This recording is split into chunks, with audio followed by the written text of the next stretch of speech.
Bonjour à toutes et à tous et bienvenue dans Confluence. Bonjour. On va parler aujourd'hui de la confrontation directe, sans précédent, entre l'Iran et Israël qu'on a vu en 2024 et 2025. Un vrai choc régional. Oui, un choc.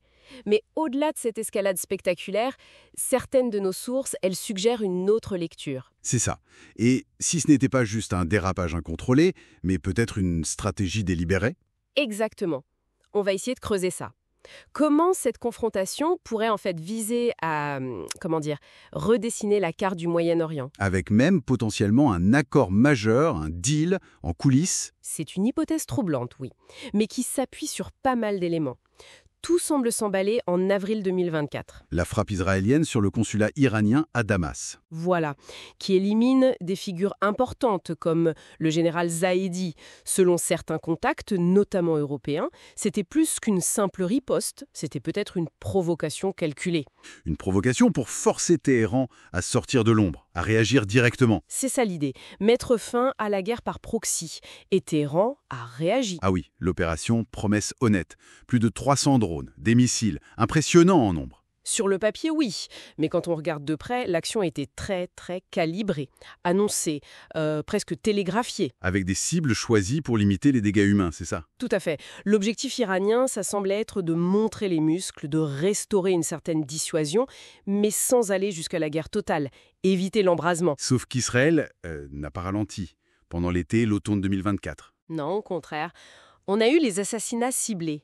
Ismaël Haniyeh, le chef du Hamas, tué à Téhéran même. À Téhéran, oui. Et Hassan Nasrallah, le chef du Hezbollah, à Beyrouth. Exactement. Et là, l'intention, selon les sources sécuritaires qu'on a pu consulter, c'était clair.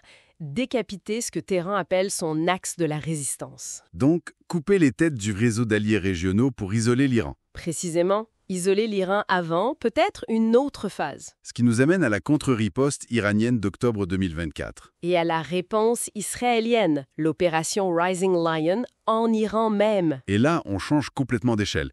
C'est plus la guerre de l'ombre. Non, fini. On entre dans des frappes massives, réciproques. Ça dure jusqu'en juin 2025. Et ça vise des centres névralgiques, commandement militaire, bien sûr, mais aussi des sites nucléaires comme Natanz. Natanz, oui, une installation clé. Et même des zones urbaines, des villes comme Bat Yam, Bnei Brak, Haïfa en Israël. Le bilan humain commence à être lourd. On parle de plus de 400 morts en Iran, des dizaines en Israël.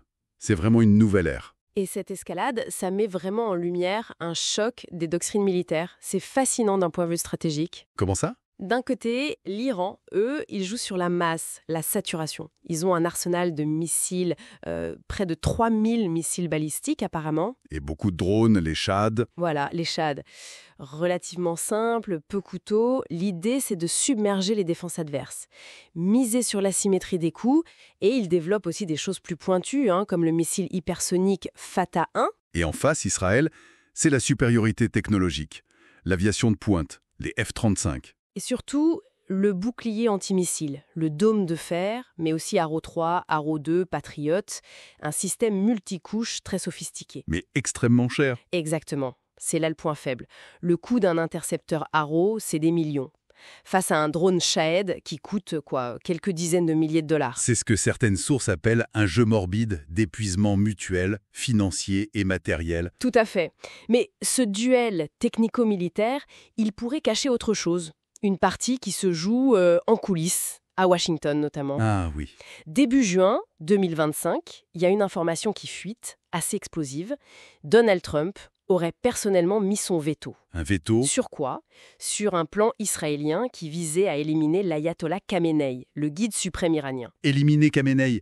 Pourquoi Trump s'y serait opposé en plein conflit? Ça paraît contre-intuitif. La logique, d'après ces infos, elle serait purement transactionnelle. Typique de Trump, on pourrait dire. C'est-à-dire? Pour négocier un deal, un accord solide, il faut un interlocuteur. Quelqu'un qui a l'autorité suprême en Iran pour le valider. Et cet interlocuteur, c'est Khamenei. C'est Khamenei.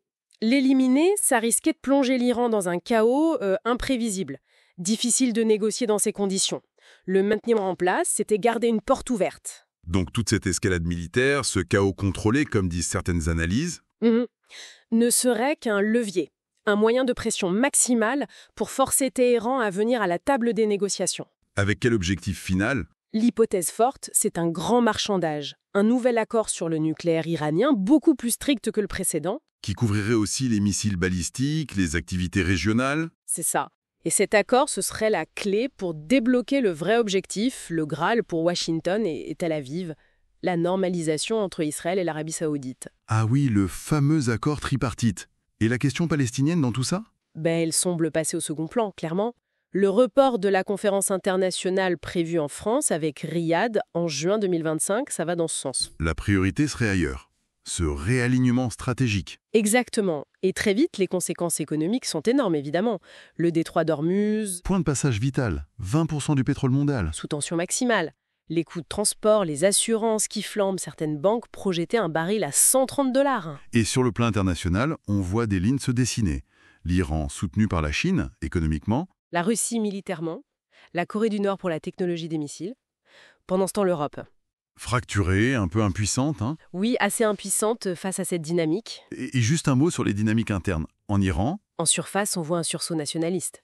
Mais en profondeur, il y a une colère qui monte contre le régime, ses failles sécuritaires. et en Israël, Netanyahou renforcé, il semble consolidé dans son image de Monsieur Sécurité, oui. même s'il y a un débat interne sur les vrais buts de cette guerre. Dégrader les capacités iraniennes ou viser un changement de régime. Bon, pour résumer, si on recoupe tout ça, on est loin d'une simple escalade accidentelle. Non, ça ressemble bien plus à une stratégie calculée. Un jeu d'échecs géopolitique complexe, avec des doctrines militaires qui s'affrontent et des manœuvres diplomatiques secrètes en arrière-plan. En vue d'un nouvel ordre régional, potentiellement orchestré autour de ce fameux deal. C'est l'hypothèse qui émerge. Ce qui nous laisse avec une question pour la fin. Cet incendie contrôlé, s'il vise vraiment à forger un nouvel équilibre, est-ce qu'il peut vraiment garantir une stabilité durable? Ou est-ce qu'il ne fait que préparer le terrain pour le prochain chapitre? Un chapitre peut-être encore plus brutal de ce conflit régional qui, lui, semble ne jamais devoir finir. Une question qui restera ouverte. Merci d'avoir suivi cette analyse sur Confluence. Merci. N'hésitez pas à aimer, vous abonner et commenter. À très bientôt.